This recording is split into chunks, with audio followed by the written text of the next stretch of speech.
let's try that again because I had my microphone off. Hey guys, Plasticon here. Nice seeing you guys again. I wanted to do a bit of a video talking about how toys help people cope with depression, anxiety, and just the world in general. A lot of people don't really realize how toys and video games and stuff like that really do affect the world we live in. People need outlets, and outlets are highly important. I'm a big advocate for, the toy industry and stuff like that to continue, and stuff like, new stuff to come out. Not always necessarily the same properties we keep seeing, but brand new things that we haven't seen before. I remember many years ago, I actually hated on these things called a fidget spinner. And after having, I've had this in my possession quite some time, but after messing with them, they're kind of fun. I'm one of the kind of people that I really didn't think about that. And then I found myself playing with an older Slinky, right? I'm like, this is the equivalent of a fidget toy from the 80s and even the 70s. So those guys out there that complain about kids wanting a fidget toy and stuff, well, that's what this is. I mean, really, that's what a Hot Wheel is, too. Toys are very important for kids, even adults. Sometimes I've seen adults carry, a fidget spinner in their pocket. Some people use a lighter. Some people use a pin and sit there and click a pin.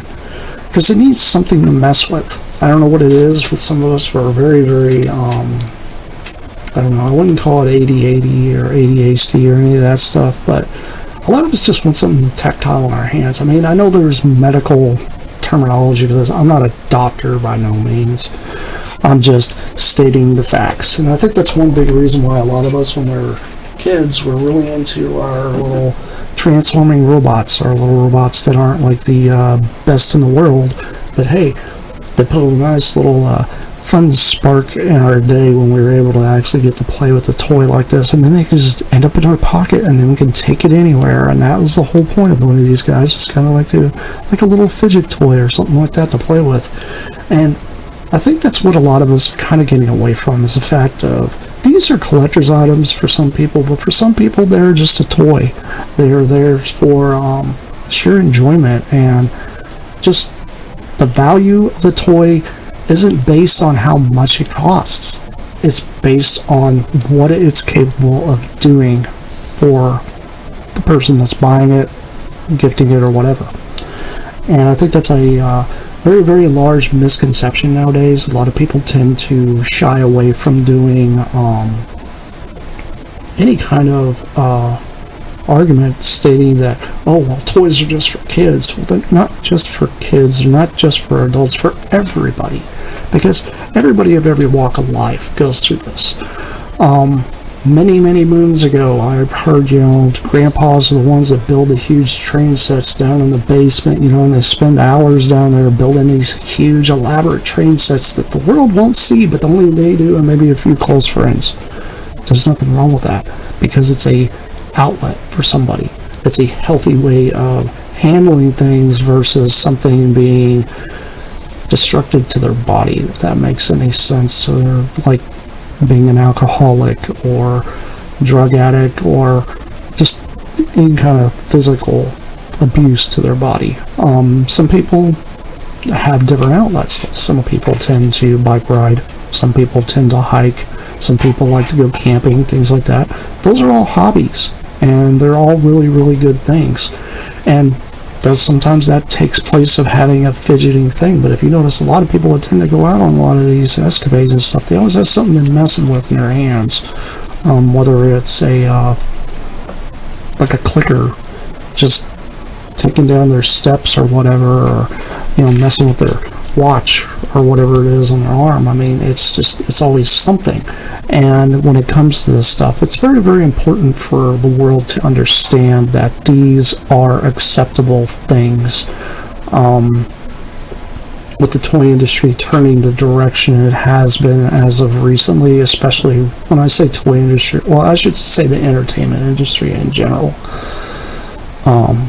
It's kind of scary because you've got musicians that are not really being well known because they sound too much like somebody else that had come out in the past, and then you've got the same thing with movies that don't really tend to resonate with everybody, and then you've got toy lines that are really catering hard to an adult or hard to a kid, so there's no real middle ground. I think a lot of things are tend to get lost in time. The whole fact that anything is ever invented is to sheerly for pure enjoyment. When we're having computer AI, stuff like that take over, that's one thing. Like, I personally think it's silly. It's a cool tool. I've always called it a tool. Same thing with anybody that does computer-generated graphics, stuff like that on a computer, well before AI stuff came out. Yeah, computer-generated tool, that's what it is. I mean, everybody's like, oh, they hate CGI. Well, it's a tool. It's only as good as the people who are using it. And it's the same thing with like auto-tune people use in music. And then with toys nowadays, a lot of people tend to go to CAD systems on computers to invent them. They don't break out like a block of wood and start whittling away to create the thing, because it's the way things used to be created. If you actually look at the lineage of Transformers, a lot of Transformers were actually blocks of wood that were semi put together with pins and screws and stuff to see if it would actually work a certain way before they would actually full on go in and start sculpting and molding something out of metal and plastic and all different kinds of plaster and clay and stuff like that to actually start creating these things. And it's a very, very tedious process, but a lot of people don't understand exactly how hard that process is. Now that we have 3D printers, anybody can print anything they want, right? But really, there's lots of times I've seen people put out 3D printed products and I'm like, it's okay. It's nowhere near injection mold level. It's nowhere near like die-cast steel level or anything like that. It's just very difficult to get to that level, and then people want to know why it costs so much money. And this is the reason being is because quality is actually more important than quantity. I've always said that. And if you're going to put some time into creating things and making things, especially if you're doing something through CAD, take the time to refine everything. If you decide to print something off and it doesn't look right, reprint it. If you print it off and it's like, oh, well, I guess this is good enough, I can put it out there for everybody to buy, somebody's going to print it off and be very upset if it doesn't come out the way they expect it to. And that's kind of the way we're going with a lot of this stuff.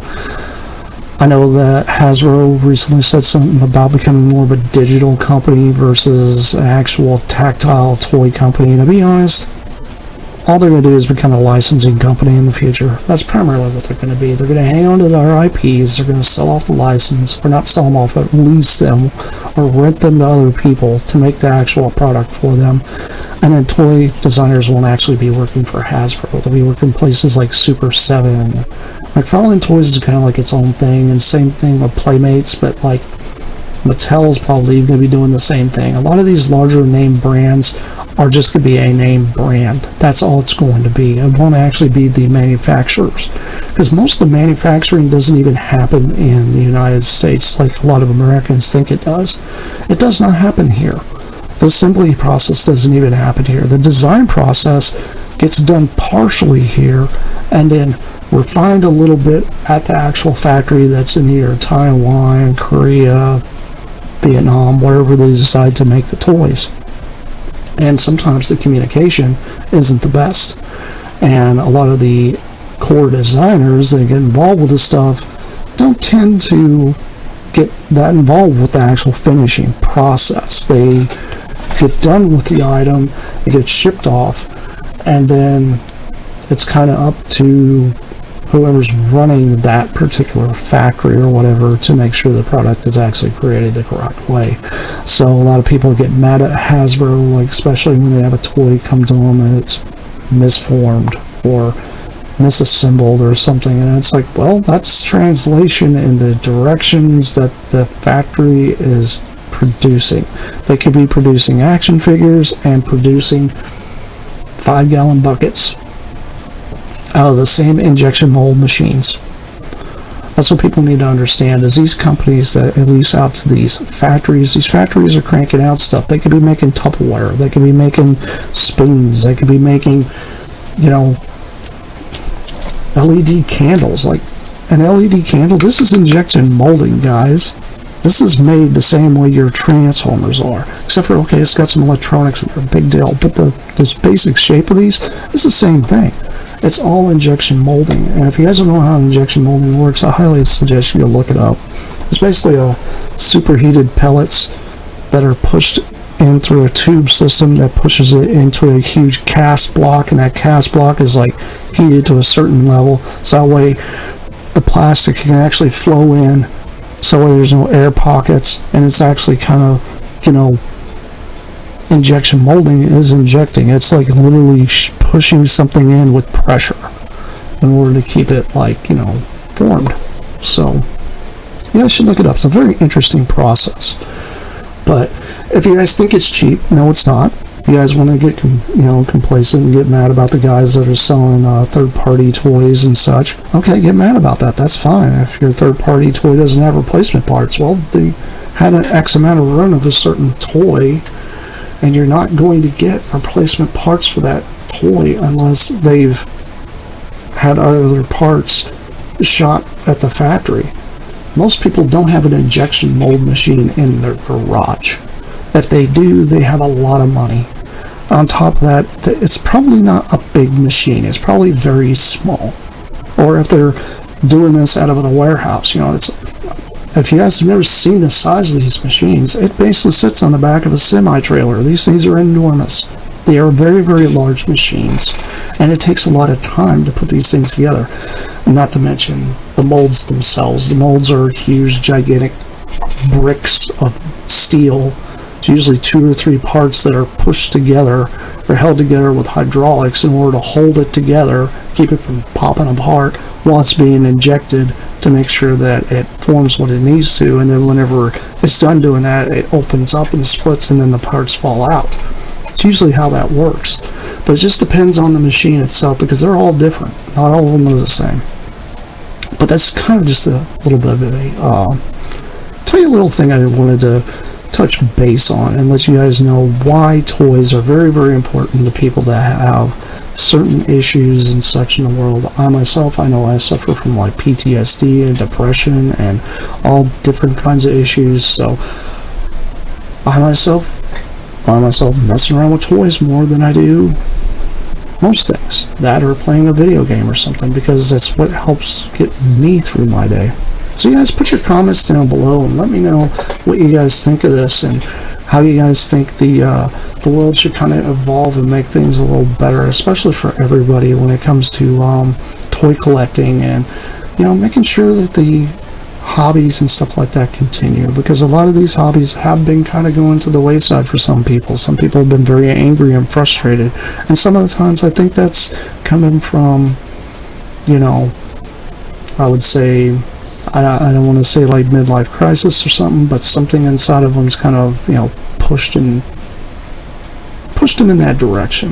You know, it made them feel uneasy, or made them feel very sad, or just missing out on something. You know, that's the big thing, is like how much they miss out on things. But anyway, this has been Plasticon. This has been me rambling about some cool, crazy stuff. You guys leave comments down below, and I'll talk to you guys later. That's it for now. Bye!